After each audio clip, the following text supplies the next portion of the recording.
नमस्कार दोस्तों, स्वागत है आप सबका मेरे चैनल कथा डिलाइट पर।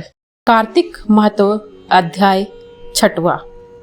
नारद जी कहने लगे कि हे ब्रह्मा, कार्तिक मास के महत्व का विधि पूर्वक वर्णन कीजिए।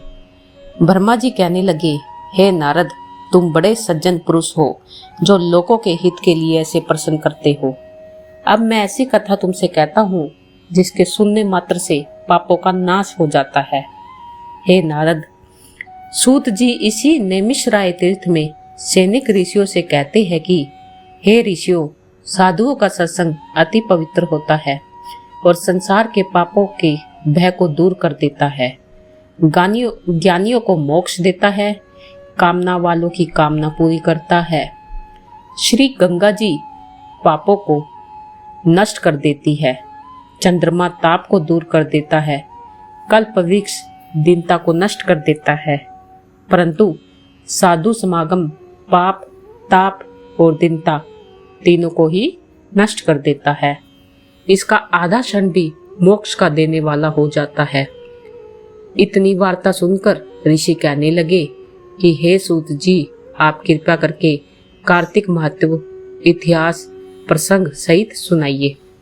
तब सूत जी कहने लगे कि हे ऋषियों, एक समय भगवान कृष्ण कमल जैसे नेत्रों वाली श्री सत्यभामा जी से कहने लगे कि मैं धन्य हूँ और मेरे माता पिता भी धन्य है जिनके मेरे जैसी कन्या उत्पन्न हुई है। जिसके पति आप भगवान हुए, आप 16,108 रानियों में सबसे अधिक मुझे प्रेम करते हैं। जिस कल्प वृक्ष की पृथ्वी पर लोग बात तब नहीं जानते, वह मेरे आंगन में लगा हुआ है। अंततः मैं आपसे एक बात पूछना चाहती हूँ। आशा है मेरे हित के लिए आप वह बात अवश्य बताने की कृपा करेंगे। इतनी बात सुनकर श्री कृष्ण जी सत्यभामा का हाथ पकड़कर कल्प वृक्ष के नीचे ले गए और कहने लगे कि हे सत्यभामे, सब रानियों में तुम मुझको सबसे अधिक प्रिय हो। तुम्हारे स्नेह वंश मैंने इंद्र से विरोध करके यह कल्प वृक्ष स्वर्ग से लाकर तुम्हारे आंगन में लगाया।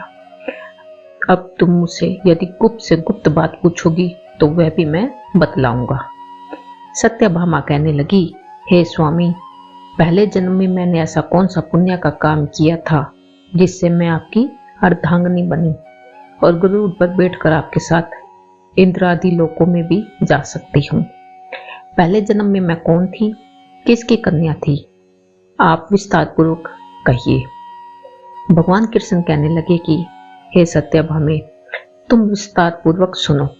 मैं सब वृतांत कहता हूँ। पहले सतयुग के अंत में मायापुर में अत्रि कुल में वेद तथा शास्त्रों का जानने वाला देव शर्मा नाम का एक ब्राह्मण रहता था। वह सूर्य का भक्त था, रात दिन अतिथियों की सेवा किया करता था। उसके कोई पुत्र नहीं था, परंतु बड़ी आयु में उसके नाम एक कन्या उत्पन्न हुई जिसका नाम गुणवती था। देव शर्मा ने चंद्र नाम के अपने एक शिष्य के साथ अपनी कन्या गुणवती का विवाह कर दिया। चंद्र पिता के समान उसकी सेवा करता था। एक दिन देव शर्मा अपने दामाद के साथ लकड़ियां काटने के लिए हिमाचल के समीप गया। वन में इधर उधर फिरते हुए उन्होंने एक महाभयंकर राक्षस देखा। उसको देख के वो दोनों भागने में असमर्थ हो गए और दोनों उसके हाथों मारे गए।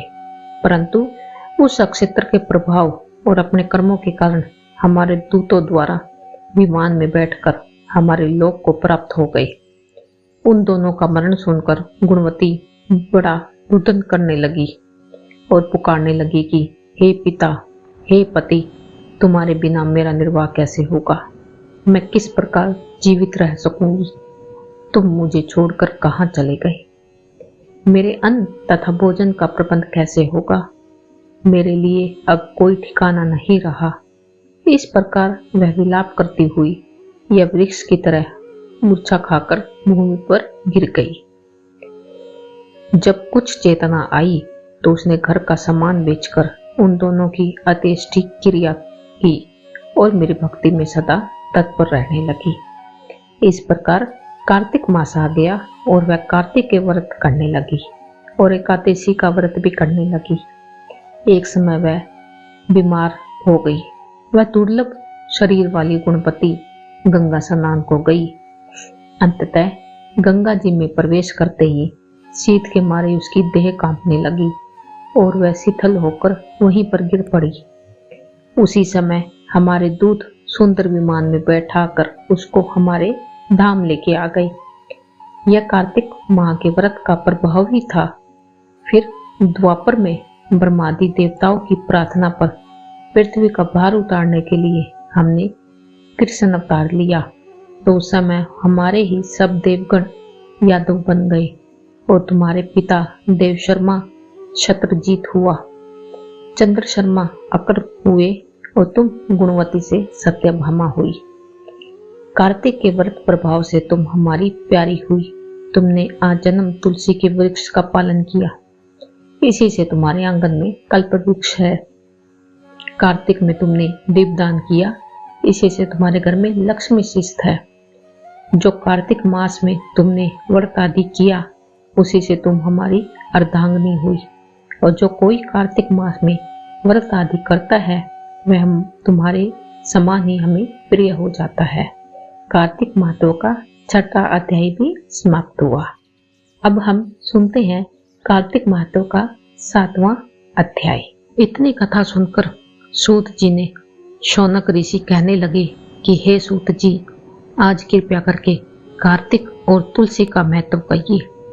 तब सूत जी कहने लगे कि हे ऋषियों, जो तुमने मुझसे पूछा है, यही प्रश्न एक समय नारद जी से राजा पृथु ने किया, और जो कुछ उत्तर नारद जी ने दिया उसी को मैं तुमसे आज कहता हूँ। एक समय राजा पृथु नारद जी से कहने लगे कि नारद जी, भगवान को तुलसी क्यों इतना अधिक प्रिय है, आप इसका महत्व कहिए। तब नारद जी कहने लगे, एक समय राजा बहुत से देवताओं और अप्सराओं सहित महादेव जी के दर्शन को गए।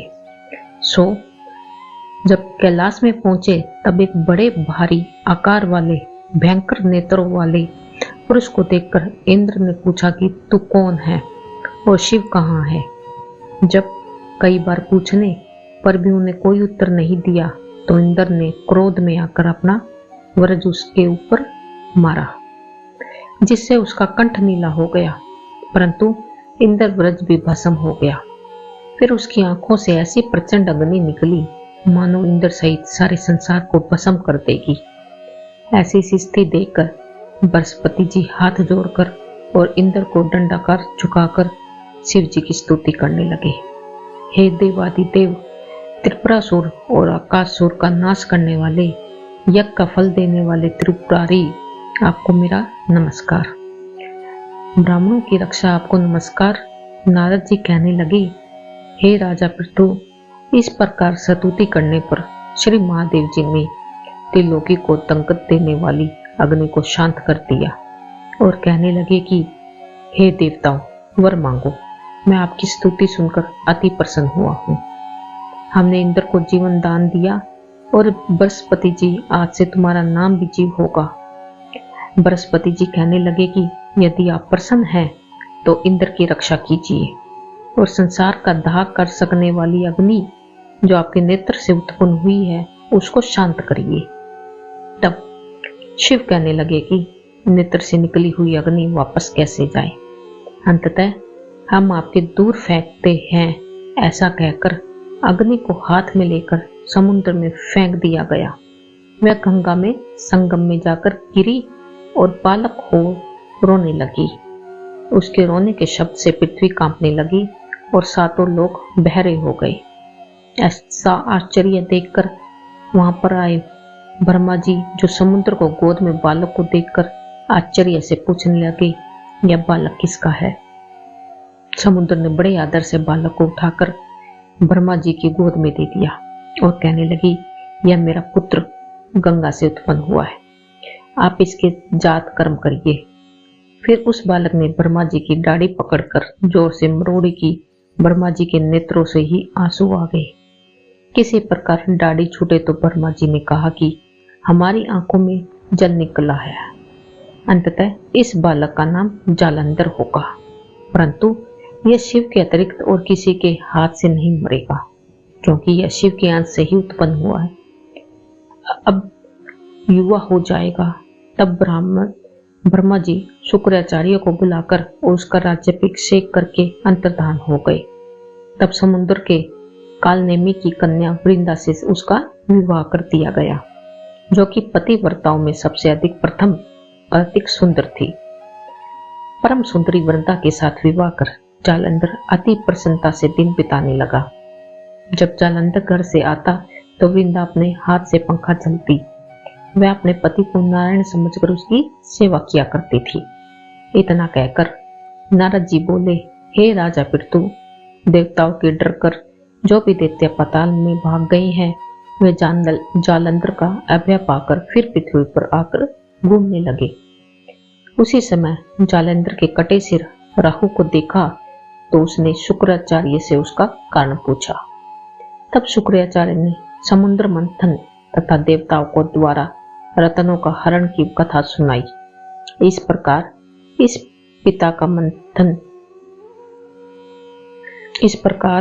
पिता का मंथन और दैत्यों का अनादर सुनकर जालंधर ने क्रोध से आकर दशंबर नाम वाले दूत को बुलाकर सुधर्मा के पास भेजा।